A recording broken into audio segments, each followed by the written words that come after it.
Oui, bonjour, mesdames et messieurs. Nous intervertissons parce qu'avec monsieur Fayol-Noirter, pour qu'un enfant puisse témoigner devant la cour d'assises, faut-il encore le préparer.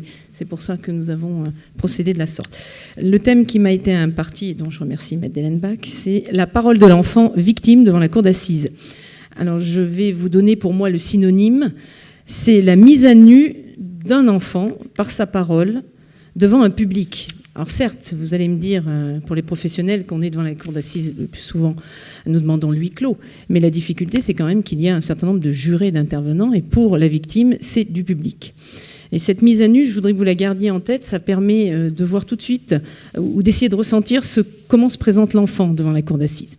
Et pour que nous arrivions à libérer sa parole, parce que tout le monde, que ce soit les enquêteurs, les psychologues, tout le monde veut que l'on libère cette parole, si ce n'est qu'elle n'est absolument pas, à mon avis, facile à libérer, et que pour l'aider, et quand on voit qu'il a passé toute une série d'intervenants et d'interventions, pour lui, c'est extrêmement compliqué. Donc la première des choses, c'est qu'il faut le mettre en confiance. Une relation de confiance, ça se fait au long des mois, puisque la cour d'assises, c'est 2 jours, 3 jours, mais il y a eu toute une série de mois qui se sont déroulés avant, où il y a eu des périodes énormes de latence, et puis à un moment, on lui demande à nouveau de redire. Ce qui est relativement difficile, parce que le temps passe et que peut-être ses souvenirs sont plus aussi clairs. Donc la relation de confiance avec l'avocat, c'est difficile parce qu'on intervient à un moment postérieur à toute l'enquête. On arrive très souvent au moment où on va auditionner l'enfant devant le juge d'instruction ou en confrontation. Donc des mois se sont écoulés. Deuxièmement, l'avocat n'a pas choisi son avocat. L'enfant n'a pas choisi son avocat, ce qui pose une difficulté. Très peu d'enfants connaissent un avocat avant, si ce n'est parfois dans le cadre des affaires du juge aux affaires familiales ou d'une assistance éducative, mais c'est souvent l'avocat des parents. Donc il ne connaît absolument pas cette personne, et pourtant ça va être son avocat, puisque nous sommes choisis par l'administrateur ad hoc. Donc l'avocat se trouve tout de suite dans une difficulté de posture. D'habitude, la relation avocat, elle est client-avocat, elle est duel. Là, il y a une troisième personne. Il y a l'enfant, l'avocat et l'administrateur ad hoc.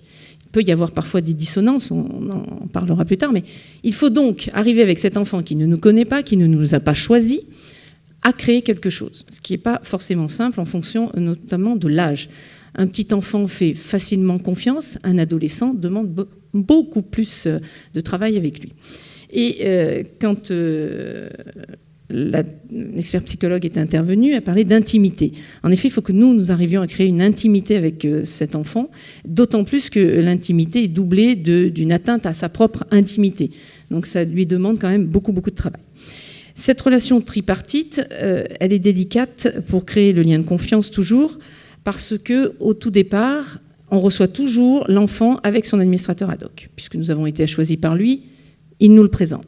Et après, en tout cas moi, mon modus operandi est celui-ci, je demande à régulièrement, là aussi Madeleine Bach a raison, en fonction de nos agendas et des dates qu'on nous fixe, on ne le voit pas tous les mois, soyons bien d'accord, ça serait mentir. On essaie de créer cette confiance sur le long terme par quelques rendez-vous. Et ce rendez-vous, moi je le souhaite, et les administrateurs ad hoc avec qui j'ai travaillé dans le passé étaient d'accord, qu'elle se fasse uniquement avec l'enfant et moi, pour créer cette intimité, pour créer cette confiance. Pourquoi ? Pour aboutir à ce qu'à la cour d'assises, cet enfant soit en mesure de parler, librement ou pas.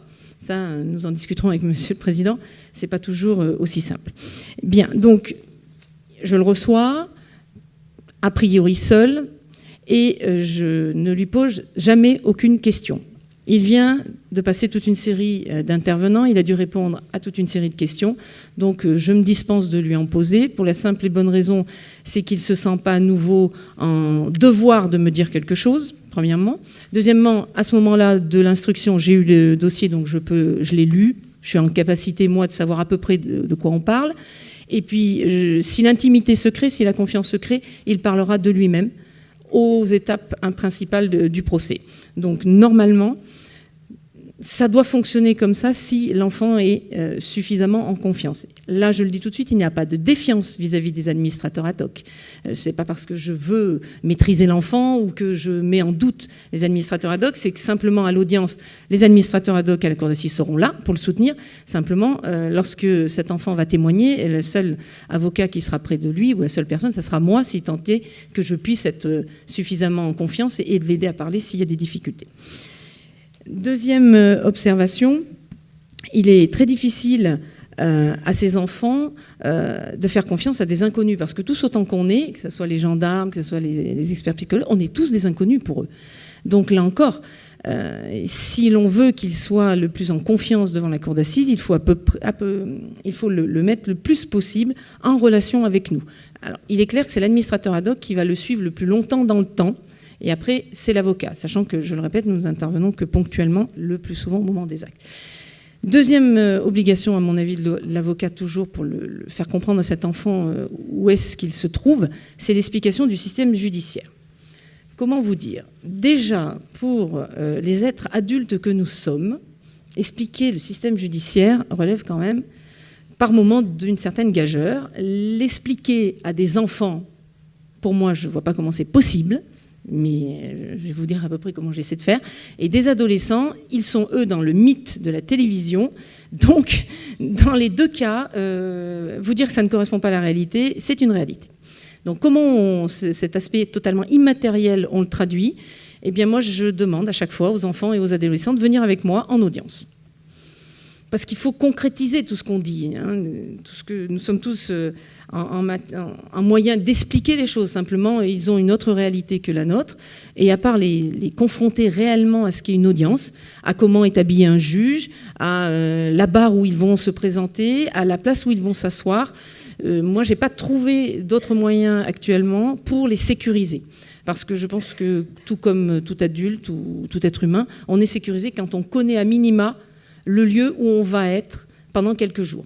Donc, je leur demande, et très souvent les administrateurs ad hoc, notamment quand ce sont des enfants, ne posent aucune difficulté, on n'amène pas spécialement une audience d'assises, ça nous arrive, mais en tout état de cause, moi je les fais pas écouter la procédure, l'instance d'assises, je les amène dans la salle d'assises pendant une suspension ou à un moment je dirais théorique où on tire les jurés, on tire au sort les jurés, etc. Pour leur faire comprendre dans quel monde ils vont évoluer pendant quelques jours. Et puis, se pose là, je dirais, tout de suite la question la plus délicate que l'on discute avec l'enfant, d'abord à deux et puis parfois avec l'administrateur ad hoc quand il y a une difficulté, c'est sa présence ou pas à l'audience. Alors là, monsieur Fayonarter dira ce qu'il en pense, parce que tout ce qu'il vient de vous être dire se passe, je dirais, dans un certain huis clos, où on recueille la parole de l'enfant. Sauf que là, nous allons venir maintenant à la lumière. Nous avons eu les enquêteurs, les psychologues qui ont aidé, l'administrateur ad hoc qui soutient, le juge d'instruction qui parfois entend l'enfant ou pas d'ailleurs. Quand on a une confrontation, on pourrait y venir, mais ce n'est pas le débat, il faut également préparer l'enfant parce que c'est une particularité. Et on arrive à la lumière, parce que l'audience de la cour d'assises, c'est la lumière. Et quand on est dans l'intime, la lumière, ce n'est pas la chose qu'on préfère non plus. D'autant plus que cette mise à nu, il va falloir cette fois-ci, une nouvelle fois, l'exposer devant du public. Et ça, c'est très très compliqué, et notamment des enfants ne veulent pas venir à l'audience. Donc là aussi, c'est un travail, parce que cette confiance, il faut la créer pour qu'il soit à nouveau capable de dire quelques mots. Et je le dis, il y a parfois des débats avec l'administrateur ad hoc, à savoir est-ce qu'il était indispensable d'aller devant une cour d'assises, est-ce qu'on n'aurait pas dû accepter une correctionnalisation. Donc pour les non-initiés, une correctionnalisation, c'est l'infraction est criminelle. Le juge peut proposer de correctionnaliser, c'est-à-dire de diminuer l'incrimination pour faire passer ce dossier au tribunal correctionnel devant 3 juges professionnels au lieu d'aller devant une cour d'assises. Quel que soit le dossier, ce n'est pas de ce qu'on discute aujourd'hui, mais la question est de savoir si, au regard de la fragilité de l'enfant, la question ne doit pas se poser. Et quand un enfant ne veut pas aller à une audience, est-ce ce débat qui se pose entre l'avocat et l'administrateur ad hoc, c'est difficile de trouver la vraie bonne réponse, à savoir l'intérêt de l'enfant. Est-ce que l'intérêt de l'enfant, c'est d'aller devant une cour d'assises pour être sûr que ce personnage auteur soit condamné? Parce qu'il y a des dossiers qui ne sont pas aussi simples que l'on veut bien le croire, et il y a des risques d'acquittement.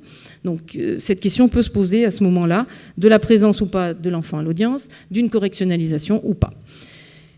Il peut y avoir aussi, et je le dis, en fonction des dossiers, ce que je vous laissais entendre, de potentiels innocents. Alors c'est sûr, quand on est l'avocat de l'enfant ou de l'administrateur ad hoc, on doit se départir de ses convictions et également, à mon avis, l'administrateur ad hoc pour qu'on voit le dossier dans sa réalité. C'est-à-dire que si les charges nous paraissent un petit peu, comment dire, on va dire justes, la non-présence de l'enfant, très juste, quoi. Voilà, très juste ou juste, au sens de justice. Oui, très juste, pardon, au sens de insuffisante ou pas suffisamment caractérisée, il peut y avoir une vraie difficulté à ce que l'enfant soit absent. Et ça, je pense que M. le Président nous en parlera plus. Je sais qu'une fois, moi, ça m'est arrivé dans un dossier que M. le Président a jugé, où nous avons décidé avec l'administrateur ad hoc que l'enfant ne soit pas présent, sachant que son père, auteur, était poursuivi pour acte de torture et de barbarie. L'enfant avait eu 6 ans au moment des faits, il était brûlé à 80% de son corps, et cet enfant avait un positionnement très difficile, mais lié à sa psychologie. J'étais plutôt partisane qu'il vienne partiellement. L'administrateur ad hoc était plutôt partisane qu'il ne vienne pas du tout. Et moi, j'ai indiqué, d'ailleurs, je crois être venu vous voir pour vous dire la difficulté, Monsieur le Président. Et à ce moment-là, moi, j'ai demandé l'avis d'un psychologue pour, entre guillemets, nous départager. C'est pas le terme, mais pour qu'on sache ce qui nous paraissait être le plus important, pour l'enfant notamment, quitte à ce que le dossier n'aille pas jusqu'au bout. Ça, c'est la justice qui se prononce. Le psychologue a estimé que l'enfant ne pouvait pas supporter l'audience. Est-ce qu'on aurait pu, maintenant, avec l'expérience que j'ai, parce que ça remonte à une quinzaine d'années, est-ce qu'on aurait pu peut-être ne faire venir que pour qu'il soit auditionné à un moment donné? Je n'ai pas posé cette question à l'époque à l'expert psychologue. Maintenant, je pense que je la poserai parce que nous avons mis en place toute une série de possibilités. C'est-à-dire que l'enfant, désormais, n'est pas obligé d'assister à toute l'audience. Et puis, vous nous parlerez peut-être de l'expérience de Marseille, qui permet aussi de décaler la problématique de la présence à l'audience de l'enfant. Ça, quelques observations donc pour la préparation de l'audience. Voyons la lumière de cette audience de la cour d'assises qui n'est pas toujours simple à gérer pour ces enfants. Alors, juste 2 mots sur l'avocat quand il plaide, parce que je n'y reviendrai pas dessus après. Nous sommes d'accord que le métier d'avocat, c'est d'être porte-parole. Je préfère l'expression porte-voix des victimes, en tout cas là en l'état de l'enfant, pour amplifier leurs mots. Bien sûr que nous allons plaider leur souffrance, parce que les faits se soient réellement passés ou pas réellement passés, ou que la justice ne puisse pas mettre une condamnation, il y a des mots MAUX et qu'il faut qu'on puisse arriver à les traduire avec leurs mots à eux. Et très souvent, les enfants sont assez sensibles au fait que l'on reprenne des échanges, des propos, des termes sur lesquels nous avons discuté tous les deux, ou toutes les deux. Et je pense que c'est très très important parce que nous, les avocats, on est capables... Je dis toujours, les juges peuvent tout juger, nous on peut tout plaider, mais il me semble que pour eux, ne pas travestir ou trahir leurs propos, c'est très important. Ils se retrouvent dans nos mots si on prend les leurs. Et je pense que, notamment pour un avocat de partie civile, c'est relativement important parce que j'avais lu un article qui disait qu'il ne faut pas que la parole de l'enfant leur soit prise à nouveau, voire reprise, interprétée et décidée entre adultes éclairés. Et c'est très difficile à faire parfois, notamment quand vous avez des enfants qui ne parlent pas. Mais là aussi, M. le Président nous dira comment il peut gérer cette situation. Alors, trois difficultés à l'audience. L'enfant va-t-il s'exprimer à cette fameuse audience? Parce qu'il faut quand même le rappeler, la procédure devant la cour d'assises est orale. Les jurés n'ont aucun dossier. Seul M. le Président a lu le dossier. Les assesseurs peuvent l'avoir lu, mais très souvent ne le connaissent pas. D'où l'importance de la parole de l'enfant. Alors, je le dis tout de suite parce que je plaide autant pour les auteurs que pour les victimes. Nous craignons toujours l'omnipotence du président. Il est le seul à connaître le dossier. Il est très souvent le seul à bien, appréhender les enjeux en fonction du dossier. Et quand on est notamment avocat de la défense, on est un peu inquiet du pouvoir de ce président, d'où l'importance que le mineur victime vienne dire ce qu'il a à dire, voire répondre aux questions de la défense. Et on est parfois également inquiet quand on est avocat des victimes, parce que la qualité d'un président dépend aussi très souvent du résultat. Là encore, on pourrait en débattre, mais malheureusement, l'avocat peut être extrêmement convaincant. Le président de la cour d'assises a quand même énormément de pouvoir, donc il faut que tout le monde soit le plus impartial possible dans sa démarche, et c'est pas toujours simple parce qu'on a tous des a priori, on a tous nos convictions, on a tous nos croyances, et à des moments, en fonction des dossiers, c'est absolument délicat. Et je dirais toujours que pour qu'un enfant s'exprime devant une cour d'assises, il peut avoir confiance en son administrateur ad hoc, ce qui est le cas, en son avocat, ce qui est très souvent le cas. La difficulté, c'est comment un président, en quelques minutes, l'interrogatoire d'un jeune mineur victime, ça doit durer 20-25 minutes ou peut-être un petit peu plus. Comment un magistrat qui ne connaît pas cet enfant, si ce n'est à travers le dossier, et c'est une vérité documentaire, procès-verbaux, ça ne reflète pas la réalité de cet enfant, arrive à créer un lien pour que celui-ci soit suffisamment à l'aise pour répondre aux questions, mais pas aux questions simplement oui, non, qu'il puisse exprimer un certain nombre de choses. Et là, l'enfant ne doit pas sentir l'impatience du magistrat, parce que, par exemple, c'est pas exactement la réponse qu'il attendait. Pas sentir cette impatience de l'agenda horaire, parce que nos vrais soucis, c'est qu'on a 2 jours d'audience, voire 3 jours d'audience, et que le timing n'est pas suivi. Et là, les enfants, ils sont extrêmement sensibles. Même si on essaie de les rassurer par rapport à ça, ils le voient, ils sont capables de le sentir. Et puis parce que certains présidents n'ont pas ce recul, parce qu'eux-mêmes sont pris dans d'autres contraintes.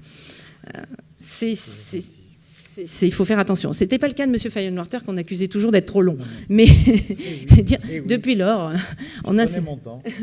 Depuis certains, c'est plus délicat parfois. Alors, il faut aussi se rappeler, en tout cas moi, avocat, j'essaie de m'en souvenir, c'est qu'un avocat, un enfant victime recherche très très souvent l'adhésion de son interlocuteur. Alors c'est une problématique pour les enquêteurs. Et c'est en ça que le regard du dossier de l'avocat doit être absolument le plus en hauteur possible, avec le plus de recul possible et le moins d'empathie au sens véritablement élégant du terme, c'est-à-dire de voir cette réalité de dossier et les risques qu'encourt ce jeune garçon, cette jeune fille, de ne pas être reconnu en tant que victime par la justice. Qu'il soit victime, c'est peut-être une certitude, mais qu'il ne soit pas reconnu par la justice à ce titre-là. Et cette sentence-là, si tant est qu'on sente qu'elle puisse arriver, c'est extrêmement problématique pour l'enfant, mais c'est extrêmement problématique à l'avocat pour l'expliquer. J'entends ce qui a été dit auparavant, mais lui dire qu'il a subi des choses et que ça ne sera pas reconnu, même si on ne va pas l'exprimer comme ça, déjà qu'ils sont dans des difficultés certaines de compréhension du système, d'intégration de leur avenir et d'arriver à leur dire, ou de leur faire comprendre cela, je pense qu'à part un suivi par la suite pour la compréhension de la décision, ce n'est pas à l'audience ni un avocat qui peut véritablement, certes aider, mais résoudre ce problème, je ne le crois pas. Et donc il ne faut pas, absolument pas, occulter une partie du dossier. Quand je vous parlais de cette audience de porte-voix ou de porte-parole, l'avocat est-il le porte-voix de l'enfant ou de l'administrateur ad hoc ? Ça peut nous arriver d'être en dissonance des positions. Donc je dirais qu'à travers la salle, peut-être on échangera sur ce problème-là, parce que qui dirige le procès ? Théoriquement, c'est l'administrateur ad hoc. C'est logique. Il est là pour l'intérêt de l'enfant. Il n'y a pas de difficulté. Mais quand je disais qu'il faut que tout le monde se départisse de ses convictions, de ses croyances, c'est que l'avocat, lui, doit porter la parole aussi de l'enfant. Et là, on a des vraies difficultés. Personne ne doit être doctrinaire. Il faut vraiment qu'on échange entre l'avocat et l'administrateur ad hoc pour ne pas mettre en difficulté l'enfant. Ça me paraît très, très important. Et d'essayer de faire peut-être même dans sa plaidoirie une dichotomie en fonction du positionnement qu'on prend, mais toujours le relier par rapport à la parole de l'enfant, ce qui, là, est absolument pas simple. Je vous donne un exemple le plus simple possible, qui concerne moins les enfants, mais qui vous donne la difficulté. Vous avez malheureusement un viol intrafamilial, une sœur qui est violée par son demi-frère ou son frère. Premier problème, les responsables civilement sont les parents. Donc, il faut demander des dommages d'intérêt. Et vous avez des jeunes adolescentes qui refusent absolument qu'on demande quoi que ce soit à sa famille, bien que très souvent, si l'auteur est mineur, c'est une assurance qui prend en charge, même si on leur explique cela. Mais si l'auteur est un majeur et que c'est son frère, on ne veut rien lui demander. Donc comment fait-on, comment se positionne-t-on ? Parce que l'administrateur ad hoc, lui, peut très bien, et il a raison le plus souvent de présenter la chose comme ça en disant « cet argent, tu en feras ce que tu voudras, tu le donneras à une association s'il faut, tu en feras ce que tu voudras quand tu seras majeur. Mais moi, je suis là pour défendre tes intérêts. » Mais faire comprendre ça à une adolescente qui a déjà, parfois, par sa révélation, déstructuré la famille, ce jeune homme a pu prendre logiquement une peine, et en plus, il faut demander des dommages et intérêts. Donc là, le positionnement de l'avocat entre une jeune adolescente et un administrateur est absolument difficile à tenir. Donc il faut vraiment être en lien avec les deux autres, cette relation tripartite avec les deux autres parties pour qu'on puisse travailler vraiment efficacement pour l'enfant. Et vous avez aussi également le positionnement parfois des administrateurs ad hoc. Ça ne concerne pas la Drôme, donc je serai d'autant plus facile à le dire. Le dossier qui a été appelé le dossier de la Brésilienne, je ne sais pas si vous en avez entendu parler, c'est le dossier Suarez qui a beaucoup fait parler de lui dans les médias. C'est exact, faites entrer l'accusé, je crois, il y a 1 mois et demi.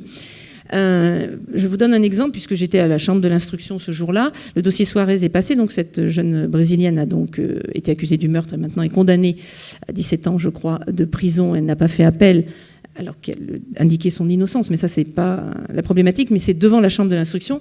Elle a été mise en liberté à un moment et réincarcérée par la suite. Et pendant cette période de mise en liberté, elle a bien sûr repris ses enfants, et notamment sa petite fille de 4 ans.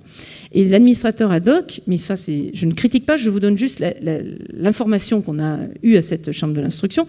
Vous aviez en partie civile des grands-parents, et l'administrateur ad hoc qui intervenait au travers de son conseil. Et le débat, c'était si cette jeune femme demandait sa remise en liberté, et la question, le positionnement de l'administrateur ad hoc a été de dire, si vous remettez cette femme en liberté, nous allons avoir la contrainte de rendre l'enfant à cette maman.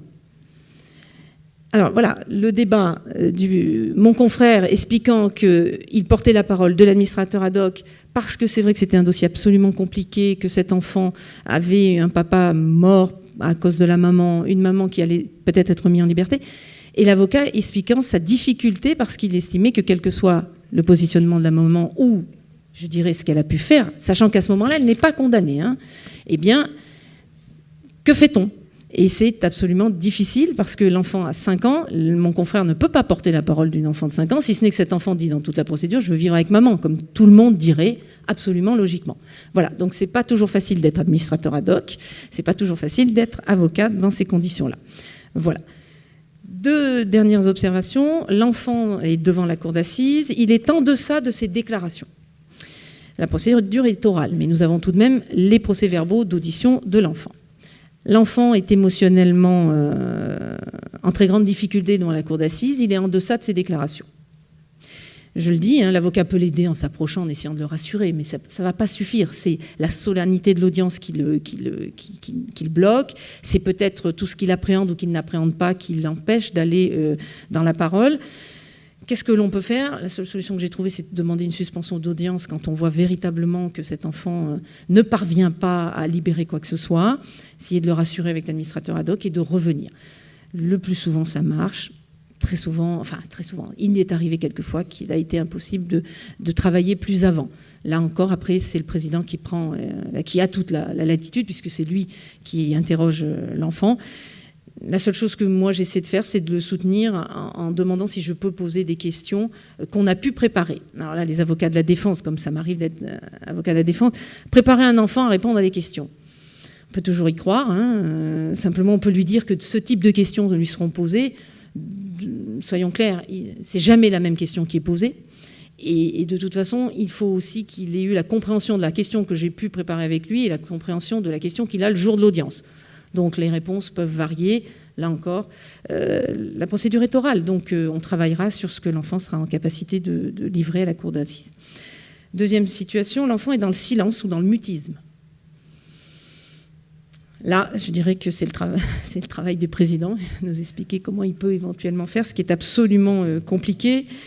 Peut-être que là encore, l'expérience de Marseille, peut-être en décalant... je ne sais pas, fait que l'enfant ne soit pas à l'audience directement, je ne sais pas. Là encore, on fait avec sur place et on voit ce que ça peut donner. Parfois, il suffit de reporter son audition dans l'après-midi ou le lendemain. En tout cas, on essaye et puis on voit. Maintenant, l'enfant, au-delà de ses déclarations. Alors ça, c'est absolument difficile. Pourquoi ? Alors c'est difficile pour l'avocat, parce que l'avocat de la victime va tout de suite penser à ce que va en tirer l'avocat de la défense. Vous voyez...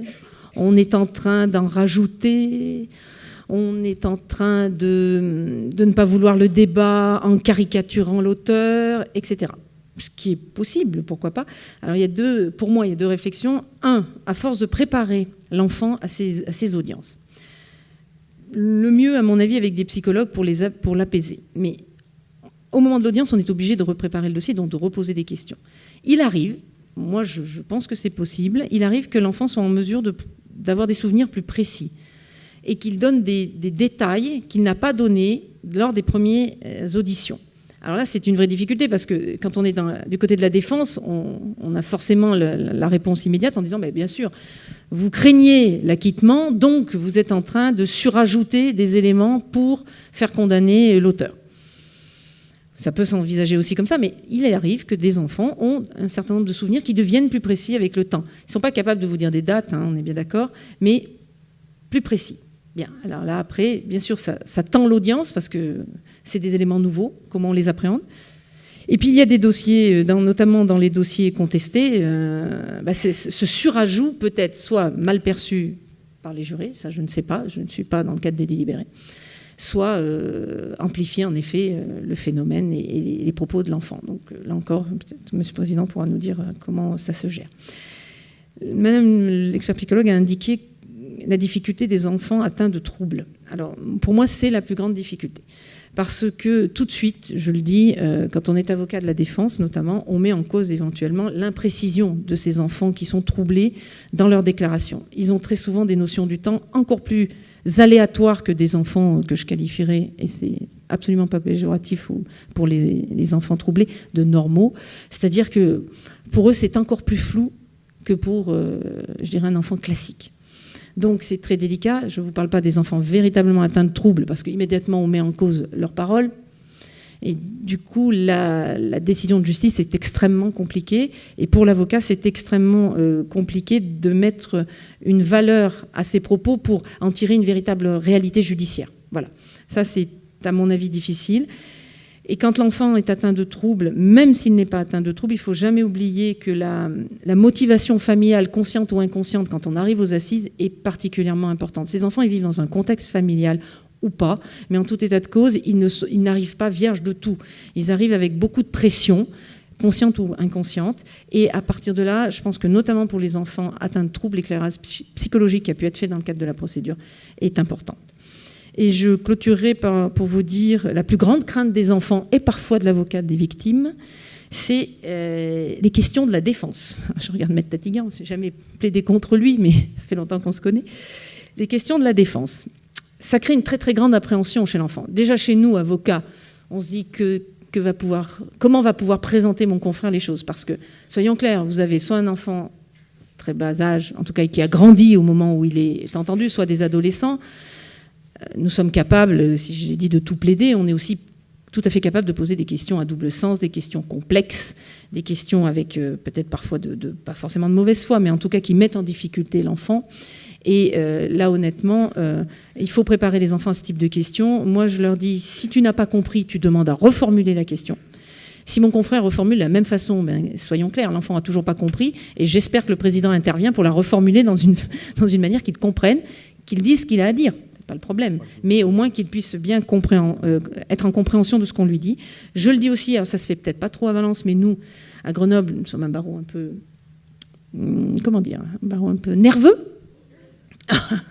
parfois nerveux. Maîtrise. Rebelle, j'aime bien le terme. Nous avons parfois donc des échanges absolument virulents à l'audience de la cour d'assises, ce qui a été le cas notamment dans le dossier de la brésilienne, Madame Suarez, et il faut préparer l'enfant aux incidents d'audience. Parce que ça nous arrive, quand on a un confrère qui fait son métier tant qu'il est dans le cadre, mais qui le fait parfois peut-être un peu nerveusement ou un peu de façon agressive, il faut bien que nous intervenions pour faire comprendre à l'enfant qu'on le soutient, et pour essayer de ramener un peu de calme, si ce n'est que c'est le président qui a la maîtrise de l'audience, nous sommes bien d'accord, mais là aussi ça dépend des présidents. Il y a parfois des présidents qui sont absolument concentrés sur la gestion de l'audience, qui est parfois en train de déraper, et on peut le comprendre, et qui essaie de maîtriser. Et nous, il faut qu'on soit en mesure, non pas de rajouter à l'incident, mais d'essayer de faire comprendre à l'enfant qu'on est près de lui et qu'on va gérer l'incident, c'est pas son problème à lui. Lui, il se met en retrait, il attend, et nous, on gère ces incidents-là. Les incidents peuvent être parfois violents, et il faut prévenir l'enfant de ce type de problématiques. Il y a aussi des questions qui sont absolument difficiles pour des enfants et qui ne sont pas posées du tout avec, élégance ou finesse. Et là aussi, il faut prévenir l'enfant pour qu'il soit en mesure soit de répondre facilement ou tout au moins de prendre le temps de la réflexion et de se poser. Voilà, il faut les prévenir de ce genre de questions. Moi, je dis toujours, si tu ne sais pas, tu dis que tu ne sais pas. Si tu ne te souviens pas, tu ne te souviens pas. Après, si on t'aide à te souvenir, pas de difficulté, ou qu'on te lise tes déclarations, tu te positionneras par rapport à cela à ce moment-là. Moi, je crains toujours les questions diverses et variées de mes confrères, ou du président ou du parquet général, pas de difficulté. Mais il faut éviter que l'enfant se trouve dans ce type de réponse « je crois que » ou « il est possible que ». Parce que ça le met en difficulté, lui, en insécurité, mais au demeurant, s'il croit que, pas de difficulté. Qu'il le dise. Simplement, moi, je suis avocat, je vois très bien les ouvertures ou les hypothèses que ça ouvre éventuellement à la défense ou au parquet. Donc, voilà, j'essaie d'éviter qu'il se trouve dans ces situations-là. Pour conclure, 2 questions. J'ai fini. 2 questions. C'est plus des questions à la salle et on peut en discuter. C'était à nouveau cette problématique de faire supporter à un enfant. Les adolescents, ils sont capables de nous livrer leur peur sur l'audience. Pour les enfants, c'est leur présence, non pas forcément à cette audience de cour d'assises, mais la longueur de la cour d'assises qui peut être 2 ou 3 jours. Moi, je trouve que pour certains enfants jeunes, c'est très, très pénible. Et ça les met vraiment en difficulté. Et la deuxième question, c'est s'il y a appel, puisque désormais c'est une grande chance que les auteurs puissent faire appel, parce que plusieurs visions d'un dossier, on peut prouver, la justice française prouve qu'on peut arriver à véritablement rendre une justice par les décisions d'appel. Qui prend la décision de faire appel? Parce que notamment les adolescents, certains ne veulent pas revivre l'instance de cour d'appel, certains ne veulent pas, parce que la peine, qui est notamment dans le cadre intrafamilial, déjà, ils la trouvent trop sévère parce que c'est un membre de leur famille. Comment fait-on dans ce cadre de l'appel? Et il faut véritablement une concertation avec, si on peut, l'enfant, et en tout état de cause, avec les 2 adultes que sont l'avocat et l'administrateur ad hoc. Et là, je pense que, franchement, ce n'est pas toujours facile pour l'administrateur ad hoc.